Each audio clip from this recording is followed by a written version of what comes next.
सत्य कथा सिसकती मोहब्बत। महासमुंद जिले में स्थित श्रीराम कॉलोनी के पास स्वीपर कॉलोनी भी है। दोनों कॉलोनियों के बीच एक छोटा सा मैदान है। अगर वह मैदान नहीं होता तो दोनों कॉलोनियों को एक ही माना जाता।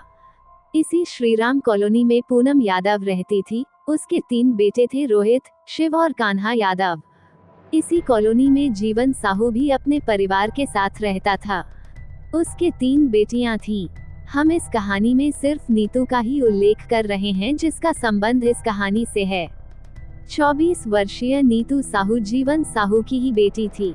एक ही मोहल्ले के बाशिंदे होने के कारण स्वाभाविक रूप से रोहित यादव और नीतू साहू की अक्सर मुलाकात हो जाया करती थी। इसका परिणाम ये निकला कि कब दोनों एक दूसरे को चाहने लगे, उन्हें पता ही नहीं चला। दोनों का एक दूसरे के प्रति आकर्षण बढ़ता जा रहा था। 3 महीने तक दोनों ने अपनी चाहतों को मन में ही छिपा कर रखा। कभी न कभी तो इस चाहत को मुखर होना ही था। पहल रोहित यादव की ओर से हुई। एक दिन वह अपनी बाइक से कहीं जा रहा था कि उसकी नज़र कपड़े के शोरूम में गई। उस शोरूम के भीतर नीतू कपड़े पसंद करती दिखाई दी। उस शोरूम का दरवाजा कांच का बना हुआ था, अतः अंदर की हलचल बाहर आते जाते लोगों को दिखाई देती थी। उस शोरूम के बाहर रोहित ने बाइक खड़ी की और दरवाजा खोलकर अंदर घुस गया। वह सीधे उस काउंटर पर पहुंचा जहां नीतू कपड़े पसंद कर रही थी। वहां ढेरों कपड़े बिखरे पड़े थे, लेकिन उसे कुछ पसंद नहीं आ रहा था।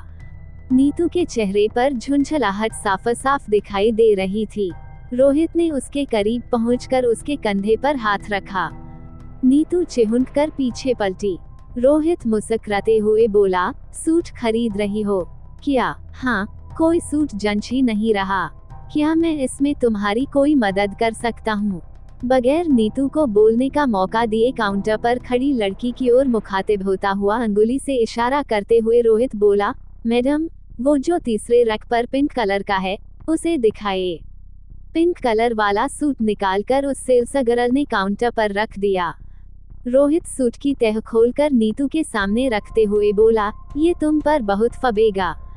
उलट पलट कर देखकर नीतू ने भी उसे पसंद कर लिया।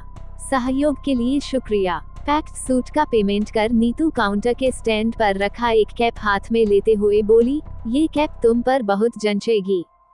फिर रोहित को कुछ बोलने का मौका दिए बगैर उसके सिर पर कैप लगाते हुए बोली, देखो, बहुत जंच रहे हो। रोहित ने पेमेंट करनी चाहिए, पर उसने रोहित को ऐसा करने से रोका। ये मेरी ओर से तुम्हारे लिए, प्लीज। दोनों शोरूम से बाहर आए। नीतू बोली, अच्छा किया तुमने यहाँ आकर, मेरी मदद हो गई।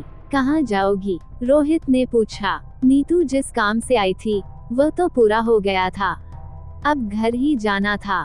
वो कुछ कहती उसके पहले रोहित बोला, कुछ समय मेरे लिए नहीं निकालोगी? एक कप कॉफी हो जाए, उसके बाद मैं तुम्हें छोड़ दूंगा। फिर खामोशी से उसने उसके प्रस्ताव पर स्वीकृति दे दी। दोनों बाइक पर सवार होकर कॉफी शॉप पर पहुंचे। रोहित ने बाइक स्टैंड पर खड़ी की। नीतू के एक हाथ में पॉलीथिन का कैरी बैग था। उसके खाली हाथ को रोहित ने थाम लिया। नीतू ने देखा मगर बोली कुछ नहीं। एक खाली टेबल पर दोनों पहुंचे। उस समय कॉफी शॉप में बहुत भीड़ थी। टेबल के आमने सामने दोनों बैठ गए। कुछ और लोगी? रोहित ने पूछा। नीतू ने इनकार में अपना सिर हिलाया।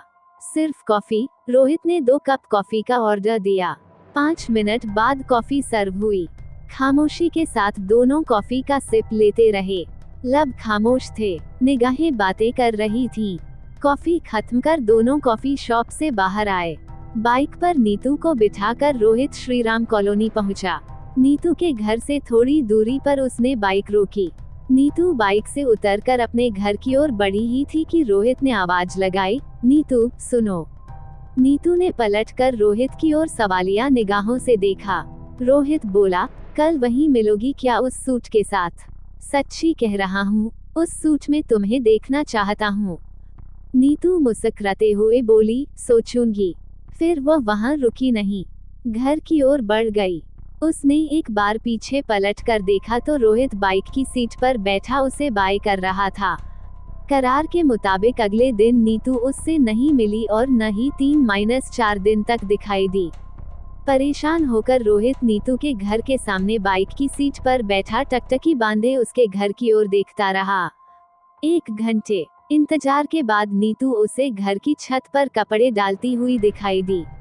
रोहित ने हाथ हिलाकर अपनी ओर आकर्षित करना चाहा, लेकिन जानबूझकर नीतू ने अनदेखा कर दिया। रोहित को बहुत गुस्सा आया। इधर-उधर देखा और पास से एक पत्थर उठाकर जोर से छत की ओर उछाल दिया। पत्थर नीतू के पास जाकर गिरा। नीतू को मालूम था कि ऐसा किसने किया होगा। उसने चौंकने की शानदार एक्टिंग की। इधर-उधर निगाहें घुमाने के बाद रोहित पर जाकर ठहर गईं। रोहित ने उसे हाथ से इशारा किया, साथ ही हवा में मुक्का घुमाया। रोहित के ऐसा करने पर नीतू खिलखिलाकर हंस पड़ी। उसके हंसने से रोहित का गुस्सा और बढ़ गया। उसने गुस्से में अपने सिर के बालों को नोचने का नाटक किया। नीतू को हाथ का पंजा दिखाकर इशारे से बताया 5 बजे। फिर उसने हाथ उठाकर चाय की चुस्की का इशारा किया। हरी झंडी मिलते ही रोहित के चेहरे पर रौनक आ गई। बाइक पर बैठा और चल पड़ा। तय समय से 15 मिनट पहले रोहित कॉफी शॉप में जाकर एक टेबल के पास लगी कुर्सी पर बैठ गया। घड़ी की सुइयां धीरे धीरे सरक रही थीं। 5:15 होने जा रहा था। वो उठकर बाहर जाने ही वाला था कि दरवाजा खोलकर नीतू आती दिखाई दी। उठने को तत्पर रोहित फिर से वहीं बैठ गया। नीतू पिंक कलर का वही सूट पहन कर आई थी।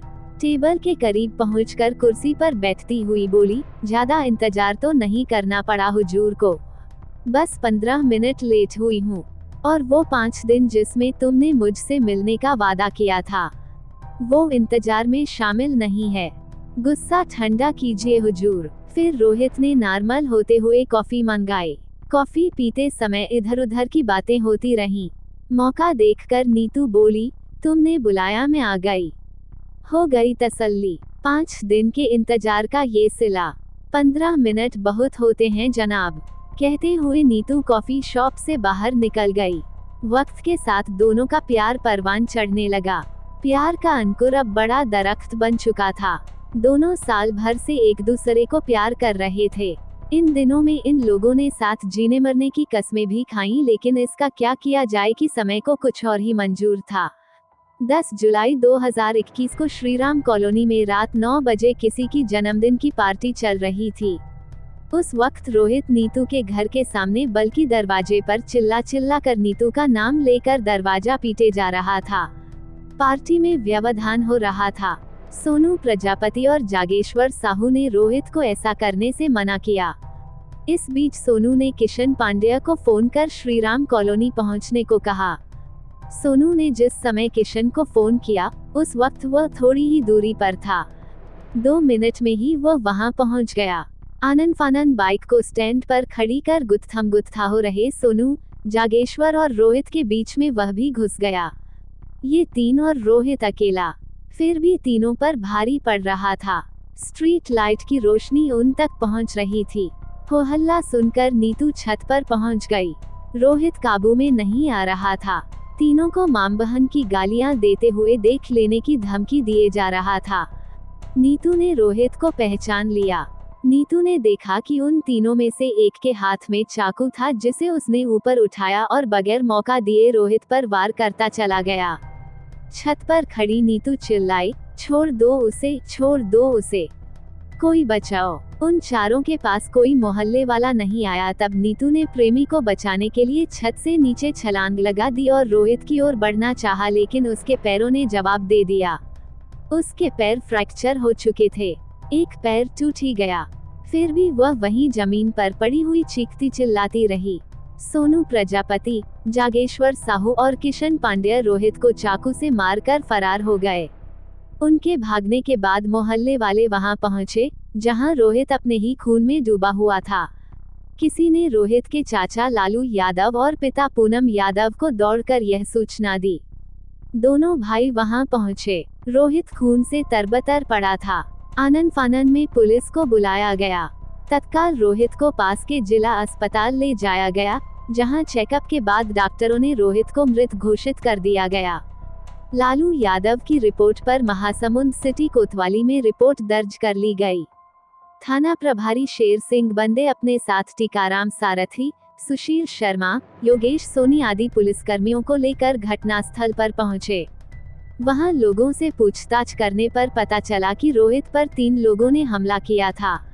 लोगों ने ये भी बता दिया कि एक हमलावर कुम्हारपाड़ा का रहने वाला जग्गू साहू उर्फ जागेश्वर रायपुर की ओर भागा है।